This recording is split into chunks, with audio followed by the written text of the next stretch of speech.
Hey, it's Vanessa, the Crafty Gemini. Welcome to another episode of Thread It Thursday, where I share sewing and quilting tips with you every week.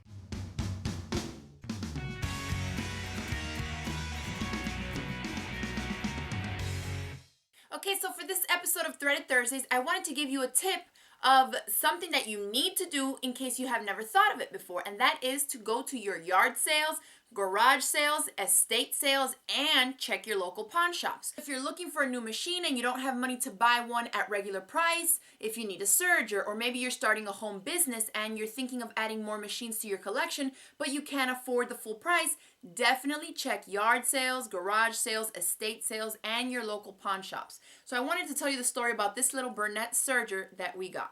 My mom, if you follow me on Facebook, you know that she is the queen of yard sale shopping. She lives near Orlando, Florida, and she hits up all these really fancy, rich neighborhoods for all their estate sales and yard sales, and she gets the best deals ever, okay? So whenever I know I need something, I'll tell her, like, keep an eye out for this. Well, I told her a while back that I wanted another serger, and so she found this one.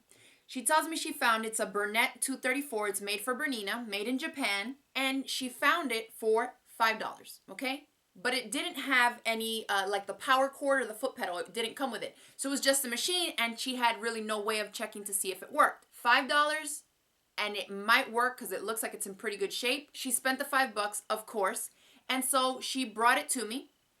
And I started looking online to see how much the foot pedal would cost for this, and I think it was like $75 or something. And so this was like a year and a half ago, so I said, no, I'm not spending $75, and I just put it aside.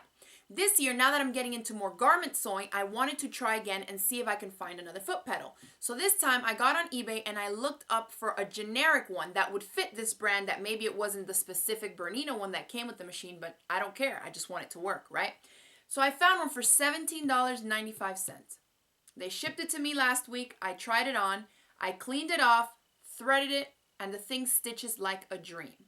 Now, I was looking at the back side here, and I looked up online and did some research to find out when was this machine manufactured. Well, some of you on Facebook posted and told me you have the same machine and you've had it for almost 30 years. So I come to find out that this machine was manufactured in May of 1986. So it's almost 30 years old, okay? This thing, I was 3 years old when they made this machine. And for it to stitch so perfectly, I mean, I'm super impressed.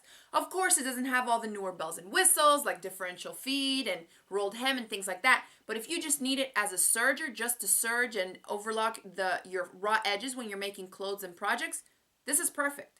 So keep an eye out, because you can find some really good machines for super low prices there as well. So definitely don't feel like you have to come out of pocket to buy brand new machines. There's some great workhorse models that have come out years, 20, 30, 40, 50-year-old machines. I have a sewing machine that's over 75 years old, and it stitches better than pretty much any other sewing machine that I have in my collection, okay?